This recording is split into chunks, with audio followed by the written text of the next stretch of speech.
An ESPN report from Jeremy Fowler says the Miami Dolphins and Dallas Cowboys may be discussing a trade for Jalen Ramsey. We're going to talk about that. Also, did Tyreek Hill just flat out admit he didn't give us enough in 2024? Some will say it's taking accountability. Others will say it's admitting a lack of professionalism. We'll discuss that. Also, OTAs start this week, so we got a ton to discuss. Make sure you smash that like button. Subscribe if you are new, and as always, let's get into this one.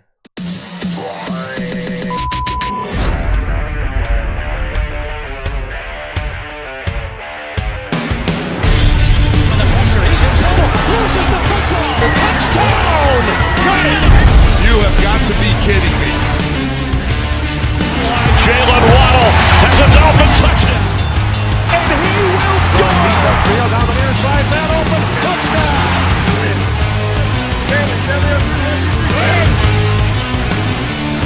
The run from Tua Tagovailoa. Touchdown! He's going deep. He's got it for the touchdown again! Let's go!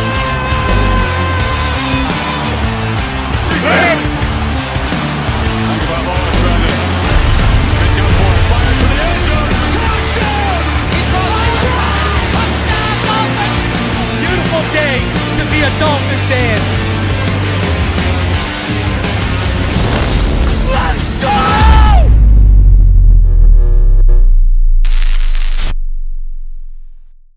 What is good, Fin Nation? What's good? It's your boy Reason, and we are back here for another one. I hope all of y'all are having a fantastic weekend wherever you are. And if you're in the U.S., I hope you're having a fantastic Memorial Day weekend. Memorial Day being tomorrow on Monday.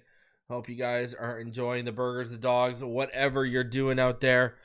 I appreciate y'all for taking some time out to come through and check me out. As you do, please do me the favor, smash the like button. And if you are new here, go ahead, hit that subscribe button, hit that bell button, turn notifications on, so whenever we go live, you never miss a single moment. All right, before we get into everything, I do want to shout out the sponsor of today's video, being Clean the World. Clean the World works with over 8,300 hospitality partners to divert their soap bars and plastic amenities from landfills and recycle the collected soap into new bars. By doing so, Clean the World helps reduce population across the globe, save water, and decrease the carbon footprint of thousands of hotels while improving the lives of women, children, and communities all over the world. Since it was established in 2009, Clean the World has distributed over 80 million bars of soap. The organization has also diverted 9 million pounds of plastic amenity bottles and over 29 million pounds of total waste from landfills. And it's also helped Clean the World Foundation provide an estimated 17 billion individual hand washes to those in need across the globe. By recycling soap and other discarded hygiene products, Clean the World saves lives with items that traditionally end up in landfills. You can donate or even volunteer to help Clean the World's cause at cleantheworld.org. That's cleantheworld.org. All right. Shout out to the chat coming through. Hey, man, if you got any questions, we'll do a quick Q&A with the chat. If you got any questions, drop them in the chat. I'll pick a few, and we will go over them. Shout out to all you Panther fans. You guys are loving life because the Carolina Hurricanes are absolutely bomb. What are they, 0-15 so far in their last 15 Eastern Conference games? Like, ouch. It is a absolute disaster for the Carolina Hurricanes, man. Dairy Queen Blizzard might be hitting harder than those Hurricanes right now. Ain't gonna lie. Ain't gonna lie. And I don't know if you guys saw that video of Tyreek going one-on-one with the girl in this camp. Once again, Tyreek Hill couldn't hold on the ball, and she came away with it and took it to the house, man. And another thing, too, shout out to Around the Horn, man. I remember growing up and, PTI and Around the Horn, that back-to-back. Man, I never missed episodes. You know what I mean? I never missed episodes. And it's crazy that's actually ending right now. Crazy. Yeah, no, not happening. CeeDee Lamb ain't gonna get traded. They just added George Pickens. They are not gonna trade CeeDee Lamb, Dallas. Jonnu Smith contract, I'd get ahead of it, just like I'd be trying to get ahead of a Zach Sealer contract. All right, like 110%. I'd be trying to get out ahead of Zach Sealer, Jordan Brooks, and you could throw Jonnu Smith up there, especially if the plan is to move off of Tyreek next year. 110%, I'd be looking at re-upping Jonnu Smith. At least, hey, because you don't know how the draft's going to go. You don't know how free agency is going to go. Keep your best receiving threats here. And on the flip side, I've already said this. Jordan Brooks and Zach Sealer should have new contracts in hand. You know they're going to be part of the future here. The Sealer especially. So, I would definitely be trying to extend Jonnu. Who are two undrafted free agents? I think BJ Adams is going to make the team. I think I can give you a handful. I think I'd keep an eye on BJ Adams. I'd keep an eye on John Sanders, the safety from Ole Miss, because that safety room is all over the place. I mean, Ethan Robinson from Minnesota, you could even keep a little bit of an eye on. I think BJ Adams is the one in that secondary to watch, though, as making the team potentially. They loved him, right? They brought him in for a 30 visit. Andrew Armstrong, obviously the receiver from Arkansas who led the SEC in receiving. Theo Weiss Jr. is another one I'd keep my eye on. Josh Preby, the guard, he's a really good mover and athlete, so that might be interesting to keep an eye on because remember, Andrew Meyer made the team last year as a UDFA, right? So if you can show some better movement skills and some more pop and power than Liam Eichenberg, or Larry Borum for that, I would definitely try. I would keep my eyes on those guys. Try and keep my eyes on those guys. Realistic trade compensation for Jalen Ramsey, like a fourth. I wouldn't be taking a fifth. I'd be saying, okay.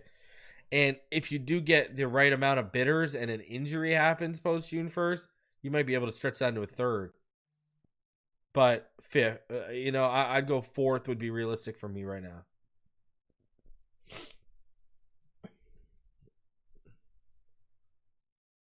What would be my dream scenario in any... I don't really have one. All I've said is if you're going to fire McDaniel, do it in season. Don't wait like you did with Flores. Do it in season to give Weaver a chance to show you what he could do as an interim. That's what I do. Do I trust his coach? Yeah, look what they did with Chop, man. I trust Weaver. And I love Austin Clark. Austin Clark's been here since before Weaver. He's been through multiple regimes, and there's a reason why. Austin Clark's a damn good coach. You need two tight ends, brother, not just one. And Farrell Brown is not the answer. Julian Hill is not the answer. No, I think Smith is going to be here longer than this year, especially if McDaniel's here. They're going to take care of him.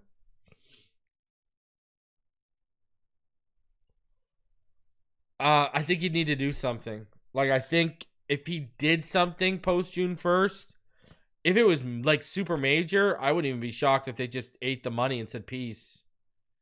But I don't put a high percentage in. I've said it all offseason. I don't think they view getting rid of Reek at this stage as addition by subtraction. Whether they're right or wrong remains to be seen.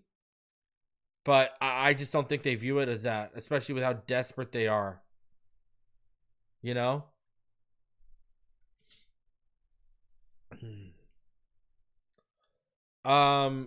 talk about that when we go over the whole Ramsey situation. For sure, don't worry about that. I'll cover that and discuss that as we go over the whole Ramsey situation. All right? So we'll use that, Robert, as a segue, and we'll get into this Ramsey situation right now for you, because obviously that is what everyone's going to want to know about. I think, we're going to talk about Tyreek Hill and that video that I think he thought he was taking accountability, man, but it just pissed me off even more to watch it anyways. But, all right, let's talk about this. So, Friday, I believe it started with the homie. Shout out to homie, David Furones. That's my buddy right there. It's my boy right there from Sun Sentinel. He tweeted out about Jeremy Fowler had, a segment, whatever, blah, blah, blah, blah, blah, about talking about Ramsey and the Cowboys. Now, that was just a tweet. Your boy went out and found the actual clip so you can hear exactly what was said. And yes, I do have a Patreon update coming. It's going to come either tonight or tomorrow. I've just been, busy. I got a new cat and stuff like that. So the nights have been kind of hectic with this little one. So, because I also have a video I want to do on a potential breakout season coming this year. And I haven't even started that yet. I'm going to start it this week. So, it's going to have like stats, video, film, all that kind of jazz. So, Patreon update is coming. It should be coming either tonight or tomorrow. All right. And we're going to talk about a few things in that. All right. So, Jalen Ramsey and Jeremy Fowler, ESPN Report. Let's go ahead and let's play that for you guys so you can hear exactly what happened. That's not necessarily the case for Jalen Ramsey. He's probably waiting with a little bit more bated breath. Any updates on his situation and a potential trade there? Yes, I was told Miami has been in contact and in talks with several teams about Ramsey. So nothing imminent yet, in part because of that $24 million in guarantees that he is owed in 2025. The Dolphins haven't shown a willingness to pay a lot of that money. Neither do teams. Now, the LA Rams have been loosely involved here. They won a Super Bowl with Ramsey. They're very familiar with the player. Nothing hard and fast, though, as far as a deal. NFC East could be one to watch. Dallas Cowboys, look, they made 3 trades this offseason, 4 players on rookie deals. Could they make a 4th trade on a NFL veteran who's on a bigger contract? Certainly, but they need cornerback help. When I checked with somebody in Dallas, they said, look, it's possible we might not be done. It's slow right now, but, we could always be looking to add. So, you hear him say there multiple teams are interested. The Rams are loosely interested. And he talks about the Cowboys maybe making another deal this offseason. Now, let's dive into this a little bit here because I think there's a few things to take into account, okay? Number one, remember they drafted my boy Savon Revel out of East Carolina, right? So you go look at that. They used their 76th pick on a cornerback, Savon Revel, out of East Carolina. That's number one. Number two, they already have Deron Bland and Trevon Diggs, but that's kind of where things get interesting. Now, this was originally actually, I know Paulie King was asking, this was actually going to be a part of the 3 takes that I had coming up. I've heard, okay, so let's date back to the draft here. I knew they were looking at corner before the draft. That's why the Savon Revel pick really didn't surprise me because there had been whispers, if Will Johnson was healthy, they might have taken Will Johnson there instead of Tyler Booker. Another thing was I had already heard whispers of them checking in on the Ramsey situation prior to the draft. Since then, since before this report came out, I had heard that for the right price, Trevon Diggs and Deron Bland could be made available to a suitor. Now, where it starts to get tricky is this. Deron Bland was hurt last year, right? He only played 7 games last year. Now, in 2023 and 2022, he was a stud, right? 2023 was a breakout. He had 9 picks in that season. He was a stud that year, right? At 15 passes defended. He was a stud. But last year, getting hurt, that kind of like, oof. That kind of set us back. And remember, it was a stress fracture in that foot. So, yeah, it wasn't, and then he obviously came back, and he came back in November. They thought he was going to come back in October. He came back from November, and he didn't even have a pick, right? He wasn't that great in the final 7 games. Now, Trevon Diggs, that's a sexy name. I get it. Problem is he's been injured the last 2 years. He's only played 13 games over the last 2 years. And his numbers have dipped. I know 2021 when he played that 16-game season and he had 11 picks, everyone was like, here we go. And then he followed that up with a kind of a mediocre 2022. Right? Since then, 2023 and 2024, he's been banged up. It's kind of, again, you're in the same boat. Let's say you want to call Green Bay and, hey, you want to do a 1-for-1 Jair Alexander swap. You're in the same exact boat. Banged up, injured. You don't know what you're going to get. To be honest with you, Deron Bland might be the safer bet right now because at least he's only had 1 injured season on his resume last year, and he actually came back and finished the season off. Trevon Diggs, it's the last 2 years have been tough for him. Have been real tough for him.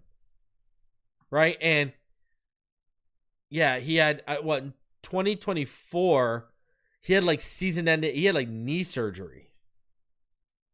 Right? Because he tore his ACL. He tore his ACL in 2023.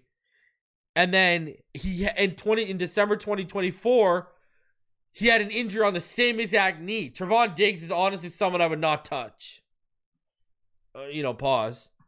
But yeah, I don't know about that.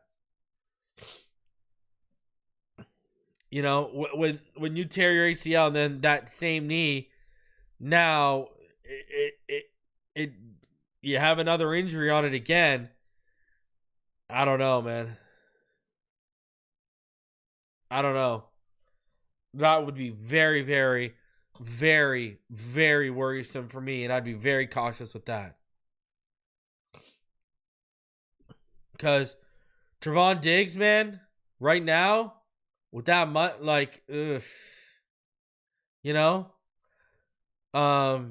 man, and he's kind of locked in a little bit, right? He's got a $12.5 million cap number this year. Now, yeah, they could save over $9 million in trading him, but man, you really want to take on that potential? I'd honestly go for Deron Bland. Deron Bland's got a $5.4 million cap hit. They save $5.346 million if they trade him. Now they do have cap space. They got over $31 million in cap space. They got $31.89 million in cap space. The problem is, though, Micah Parsons needs a new deal. And then Micah Parsons needs a new deal. 110%. And then Dak's only got 1 year of guaranteed money left on his deal after this year? 2027, 2028 are no guaranteed money. And then 29 to 32 are void years. So you got to start moving money around for Dak. Micah Parsons needs a new deal. I mean, if they want to take Jalen for 1 year as a mercenary, that seems kind of like the most realistic thing. But I mean, you heard Jeremy Fowler even say this. Teams are thrown off by that salary right now. And again, this comes back to the Miami Dolphins handing out money when we hadn't won anything, when they had already handed out money. Right?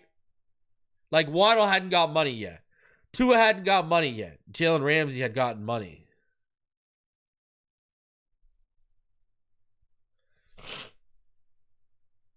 And now, 31 years old, he wants a lot more money. Right? You got a $24.235 million guaranteed salary. Cap number of $16.661 million. So, I mean, look, even if we trade him, you're saving $9.9 million, but you're eating $6.745 million this year.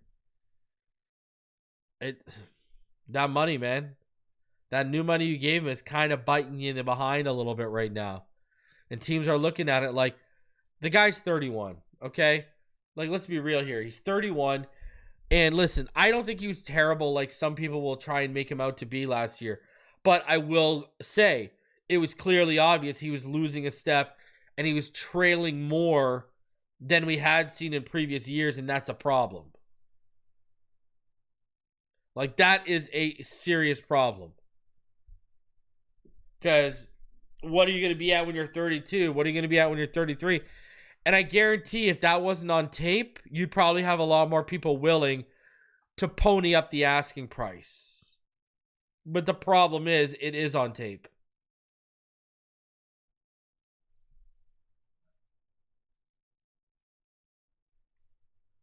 You can't, tape never lies. All 22 or nothing, baby. Paul says, thank you, Reason, for your content. You're one of the very best in Dolphins content world that I can trust with fair and accurate information. Appreciate you, Paul. Thank you for the support, sir. And like Robert Thompson just said in the chat, 31, it doesn't seem open to the move at safety. Right now, I'm told he's not open. He's not overly open to the move. He'll down to play safety in that star role, as you move him around like a chess piece. That's why I think, Finspin, that's why I think if they get Ramsey, it's okay. You're a mercenary this year, and if you're going to come back next year, okay, we'll add some guaranteed money to that, but we're not going beyond 2026. So maybe like a 2-year mercenary, right? I don't know. But I don't see a long-term deal. This is what if you ask me, Reason, what do you think it's going to come down to? Now, I'm going to have a few teams that haven't been talked about in my Patreon update in there, because I have already given a list of teams that I heard interested. I honestly think he's going to wind up as a Ram or a Falcon. Now, another team I heard was quietly interested in the cornerback market during the draft were the Raiders. And, let's be honest, he does kind of fit, He does kind of fit, being a Raider. Like, let's be real here. But remember, they also took Darian Porter at 68. Right?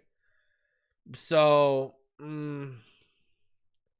again, another team, right, that takes a corner in the 60 to 80 range.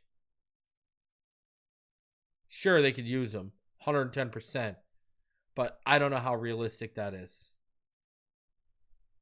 But again, pre-draft, they were in the cornerback market. Personally, I'd be trying to get him back to the NFC, because you don't need him to have a resurgence for a good AFC team. You just don't. You don't want to see that. And if he does have a resurgence, let it be in the weaker NFC where you hopefully won't have to deal with him this year.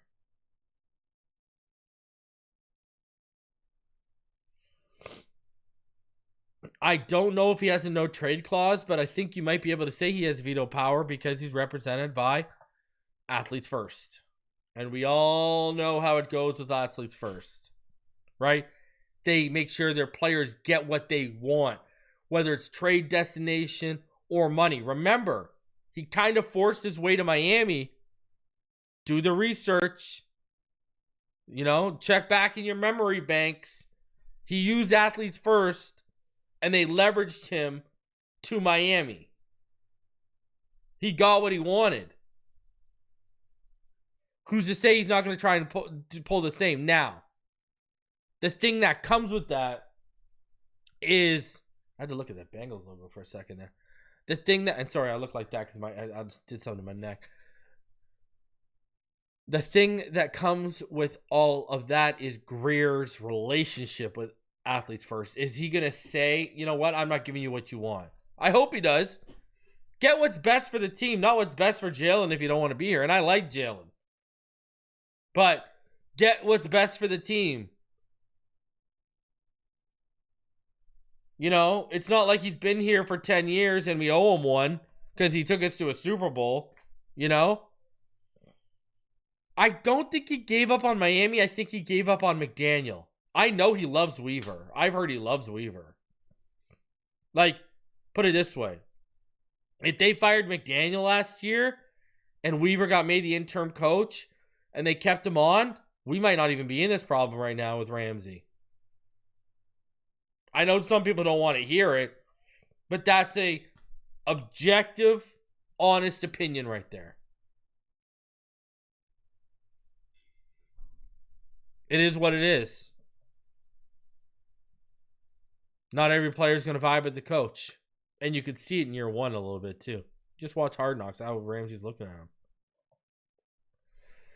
So, you know. Now,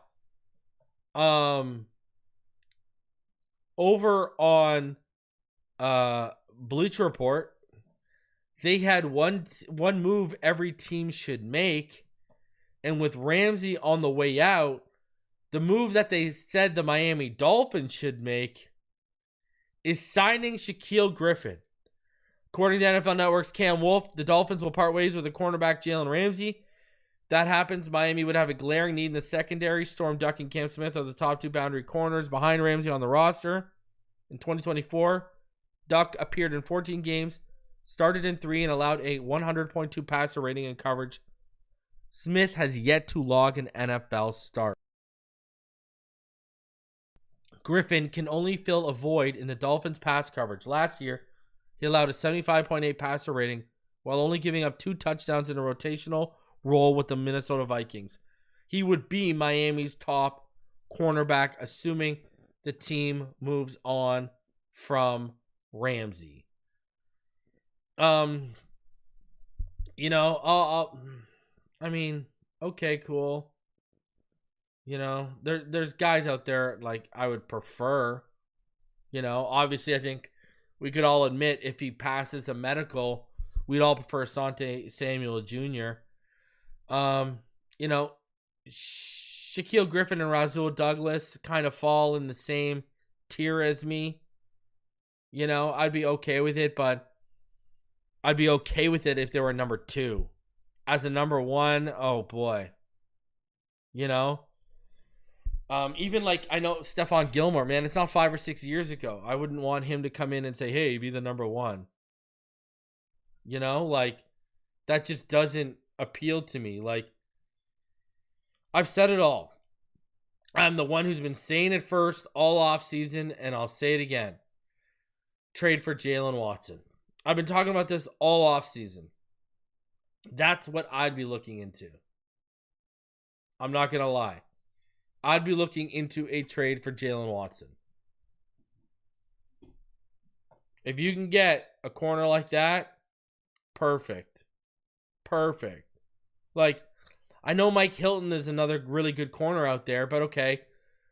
If the idea is to move Kohu out to the boundary, okay, then go get Mike Hilton and kick him in to the into the slot, move Kohu out to the boundary, and then Storm Duck, Cam Smith, and Rasul Douglas or whoever you sign can battle out for corner for, you know, that other spot opposite of Kohu. Because I thought Kohu was getting better on the boundary as the year went on. In this system, he was picking it up quicker. You could tell he was getting there and the light was starting to go on a little bit. So they might see,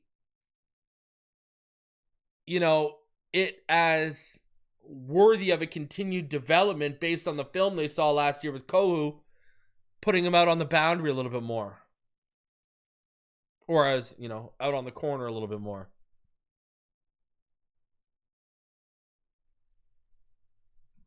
What would be my preferred return from Dallas in a Ramsey deal? If I could, listen, I know he was hurt last year. If you could get me Deron Bland in like a 4th, I would take that for Jalen Ramsey. Honestly, I would. If I could get Deron Bland in a 4th, I don't know, but I look at how they got to pay Parsons, and I know they can move money around and they can make that first year impactful. And then Dak's a worry. You know, I could see why a lot of teams don't want to pony up that money to Jalen, because a lot of them want to see what they get this year from him and then decide, hey, are we going to put more money on this guy's contract or not? But I would be down. Deron Bland and a fourth? Yeah, I'd be down for that 110%. I think Deron Bland, if he's healthy, is better than Rasul. Like, you look at the age and where, like, I think Deron Bland would be a better investment right now than a Rasul. Honestly, well, if you want me to keep it a buck with you, give me Deron Bland and a fourth for Jalen, and I'll still go out and sign Rasul Douglas or Shaq Griffin just to add some competition to that room. Just in case training camp comes around and Cam Smith doesn't look like he's ready to take the next step. Same thing if I traded for Watson. If I got my dream, the guy I've been talking about since the season ended, Jalen Watson, if I got him, I'd still go out and add Rasul Douglas or whatever. If the idea is you do want Kohu out there, okay, I'll go get Mike Hilton, right? I'd still go get one of those free agent guys along with the guy I traded for. That room needs as much competition as possible. I think BJ Adams is going to, man, I'm telling you. I'm telling you. I would be, watch BJ Adams, especially if they don't add anyone that moves the needle to this room. Like, if they add a Rasul Douglas to this room, I still think BJ Adams has a damn good shot. And Greatest Ghost says, what happened to Ethan Bonner? I'll tell you what happened. It's the regime change, brother. Fangio was a fan. Doesn't seem like Anthony Weaver was a big fan in year one. They kind of put a cap on that. I don't know. You know, either politics are at play, i.e., hey, as long as he's healthy, Cam Smith, because of his draft status, needs to go over Ethan Bonner, or Anthony Weaver just wasn't a huge fan, right? It's like how we've seen Nick Needham. You know, I know he's not here anymore, but we saw Nick Needham fall continuously out of favor as the regimes changed and the injuries piled up. Now, take away the injuries, I still think he would have been falling out of favor a little bit. I think it's the same thing right there. I think he's just falling out of favor. Now, he could go off this offseason and in training camp and, work his way back into it. But let me tell you this, if Ethan Bonner gets back and takes meaningful snaps next year, you got to tip your hat to him, because from what we've seen for the last over a year, he's going to have earned them. Paulie, that is all of our dreams, that Cam Smith takes an unbelievable step in his progress and starts to prove his worth. That's all of our dreams. All of our dreams. I think we all are dreaming that right now. That's a Dreamweaver kind of dream right there.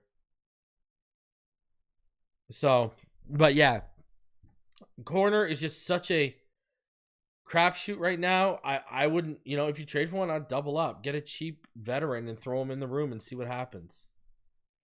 Who's that going to hurt? And if it does hurt anyone's feelings, you got to start asking some questions. Okay? That does hurt anyone's feelings. Just saying. Now, continuing on here, Tyreek Hill. He posted this video. It hit social media. I'm going to play it for you. Listen to what he says. Tyreek Hill admits he messed up, and I put that in the nicer way of saying what he said, in 2024. But this doesn't have me hyped for him taking accountability like it does for some others. Instead, I'll give you my thoughts on it after we play it. This is what he said. We're in the lab. This year we're in the lab, bro. We weren't in the lab how we were supposed to be last year, bro. I'm gonna keep it a stat with y'all, gang. I f***ed up. But having time to realize what got you here, and just being grateful for all of those opportunities and the people that supported you and pushed you to just be an absolutely different beast. Gotta put that work in when nobody's watching, bro. This man just admitted he didn't put in the work last year that he should have. Like, am I supposed to be happy about this? Is this supposed to be, oh, well, thank God he's putting in the, am I supposed to be relieved? Like, and I'm being serious here. Like, and yeah, I noticed the cast on it, but again, I've told y'all he's been posting videos of himself running routes and working out. Anyways, I'm surprised why the Dolphins haven't just posted any of them, but I digress here for a sec. Is that supposed to make me feel happy that he realized he didn't work hard enough last year? You know, like, look at what every noodle said. Like that's basically what I'm feeling right here. Oh, well, thank goodness he's finally gonna try. Oh, we're so lucky. Bless you, Tyreek. Bless you for blessing us with some effort. Like, come on, man. And Greatest Ghost is right. Chubb was on point with his take at the end of the season. I told y'all. There ain't no coincidence that y'all saw Patrick Paul, Zach Sealer, Jalen Phillips, Tua Tagovailoa, and Bradley Chubb with Mike McDaniel at the F1 in that captain's photo. Because this man watched Bradley Chubb, who hadn't been around that year because he was hurt, step up and check this man, Tyreek, and put him in his place. And McDaniel's like, oh, I got a real one. And then when they saw Chubb take the kind of discount he took to stay here and prove his worth, that showed even more leadership. And they're like, okay, that's what someone with ability wants to do for our team. Let's reward him. Shout out to Jess. Haven't seen you in a while, my friend. I hope you're doing very, very well. I hope the weather is beautiful, even with Dolphins football the way it's going. And your 76ers obviously not in the playoffs anymore. I hope you're doing well, Jess. Appreciate you. You know, like look at what Finsman, he nailed it. Tyreek was a $25.25 million loaf last year. I'm not gonna sit here and call him a meathead. But I'll use the loaf. You're right. Use the loaf. You pay that. Look at this man just admitted he took a bunch of money from the Miami Dolphins and he didn't need a ski mask or a Glock. All he needed was to go out there and put minimal effort. That's what he basically just told all y'all. Appreciate you. Much love to you, Jess. Well, Paul was in the picture, so everyone's assuming he's one of the captains. I've said I would personally have Aaron Brewer a captain over him. That's just my opinion.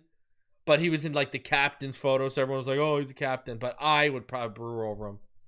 Yeah, and he told the world he's out. He got paid almost 30. I want...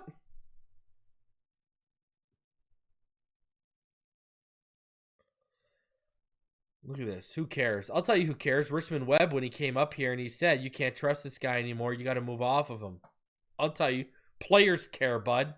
I don't know what you're on right now. Did you not watch what Bradley Chubb said? Newsflash. Oh, you're not a Patreon or a channel member, so I'll give you a hint. Why do you think him and Tyreek haven't talked since the season ended? Why do you think him and Jalen Waddle have serious tension right now between the two of them? Okay? So, yeah, people care. I hate to be the one to tell you it, but people care in that building. And guess what?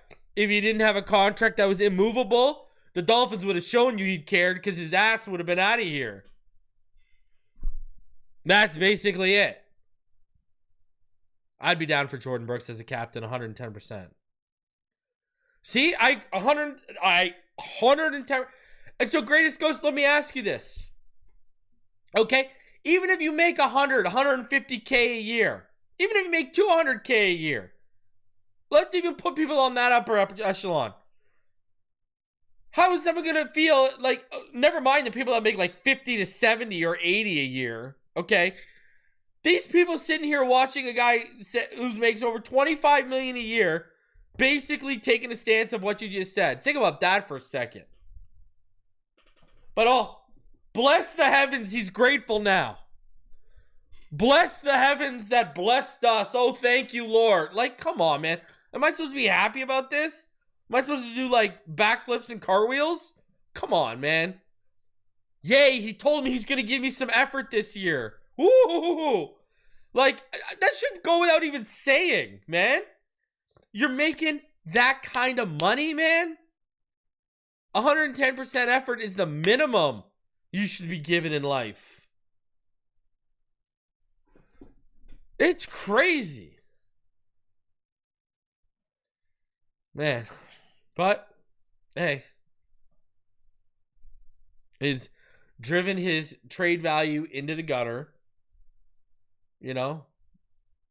We're stuck with that contract, but hey, at least like Coach Prince said, he's taking the wide receiver room to dinner and he's admitting he's actually going to try this year as compared to last year.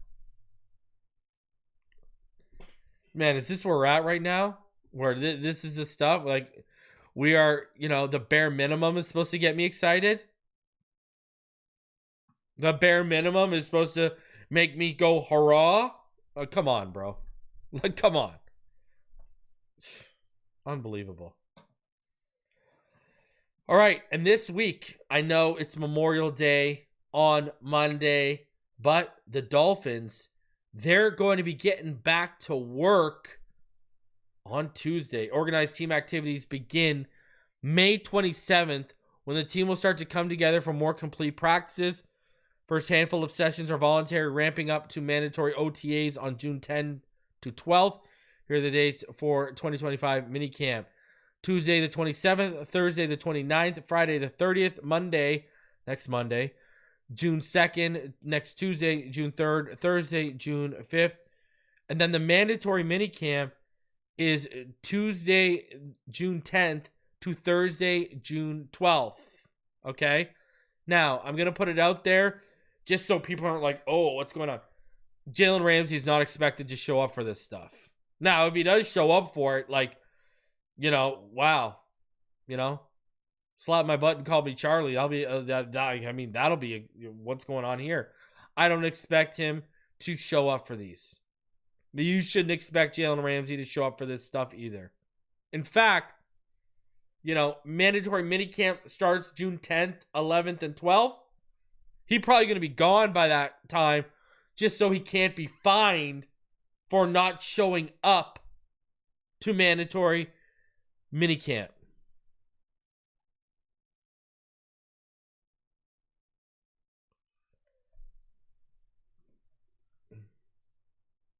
What are you talking about? Tua did come back. Tua got his hip hurt. Tua had a hip pointer. The medical staff wouldn't clear him. What are you talking about? Tua didn't not come back from a concussion. He got a hip pointer because the offensive line got, like, that's when the offensive line let Tua down, was in the San Fran game. Tua got beat up in the San Fran game. He got a hip pointer. You ever had a hip pointer? Do you know what a hip pointer is? And it was on the hip that he had surgically repaired. Yeah, they were going to shut him down. So you don't even know what you're talking about. Anyways.